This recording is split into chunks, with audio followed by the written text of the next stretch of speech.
Let's go to the male panel.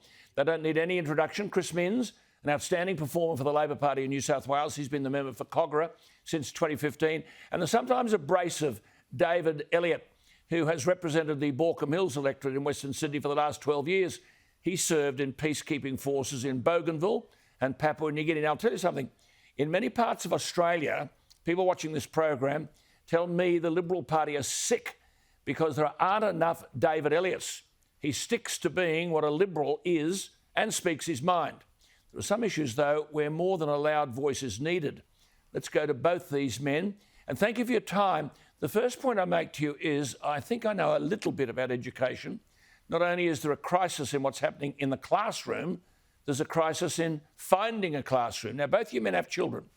David Elliott, when you were a child, how would you have liked to go into a school where there are a couple of thousand others, let alone Carlingford West, that has 1,192 more students than recommended?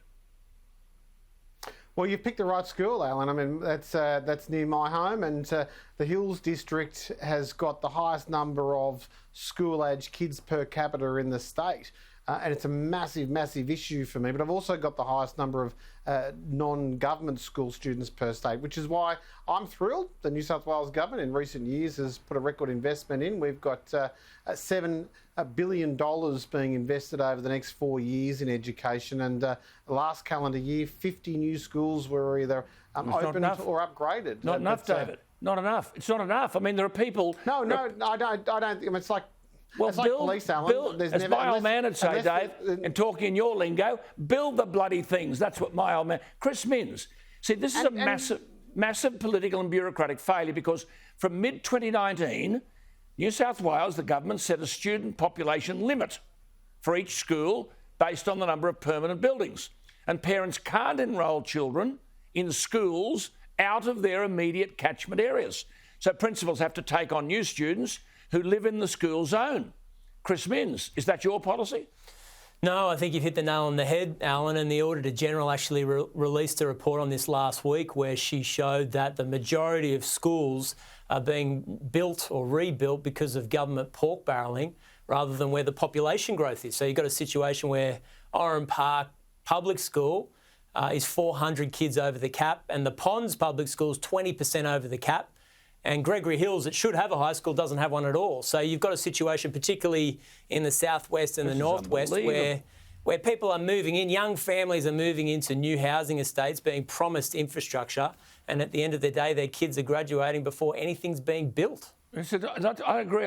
Dave Elliott, I know, you're a powerful advocate for all this. I'm not having a shot at you. But can't someone work out what the likely population growth is and build schools to accommodate that growth? The cost of money for government is nil. Start building them now. Well, the answer is yes, and that's why governments do make sure that whenever we release land and whenever we attract populations to suburbs, that the infrastructure's there. But I mean, I don't know why Chris is feeling cock-a-hoot about this, because my electorate, the Labor Party put communities in without a railway. And so Gladys Berejiklian had to come in and put the metro into the northwest because we were releasing blocks and blocks and blocks. And I had in my own part of Kellyville in northwestern Sydney, we had 100 people a week moving in with no railway, thanks to the Labor Party who had promised it David, in 1985. the Labor Party haven't been in government for New South Wales since God knows when. No. You're missing my point. I'm sorry, you're missing my point. My point is that I'll be lectured to by you, but not by Chris Minns, because for 16 Alan, years, get into him. The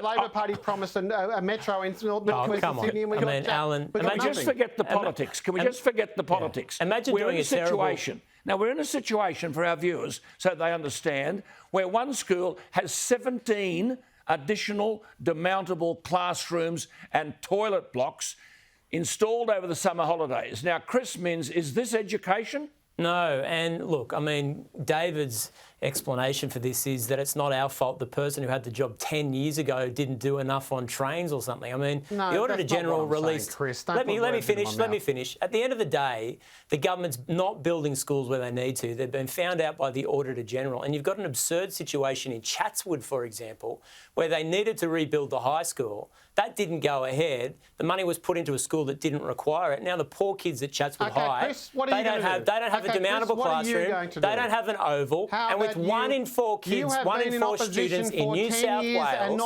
are obese or are overweight, I think David Elliott specifically is not fighting for his community or the people in Western Sydney. Well, let me just don't take my word for it. Take the Auditor General's word. Okay, let me I've ask. got a 23% margin. You've got a 1% margin. So let's all talk the more about reason, the community. David, all the You'll more wind reason that why. down, Al. You'll wind that down, David. All the more Where are you reason, going? all the more Just reason, arrogance. David, why you can do whatever you like in that electorate. But when you Absolutely, say, pure when arrogance. you say, now hang on, when you say you're upgrading a school like Carlingford West, what does that mean? You're going to shove in more demountable classrooms.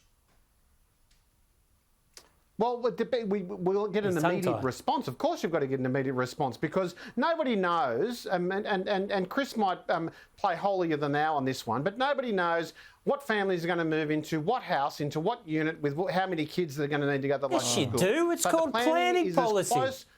Okay. What are you talking about? Okay, well, look, I don't want to run out of time. Specifically know that. Don't interrupt me, Chris. Don't interrupt me, Chris. I know you're very good at it, but you won't interrupt your leader, unfortunately. It might be good if you did, because you could have some guts to actually challenge her, but you won't. If you interrupted the leader, you might be in trouble. We do as... he won't, because he's had a crack every year for the last 3 years and he hasn't done it this year.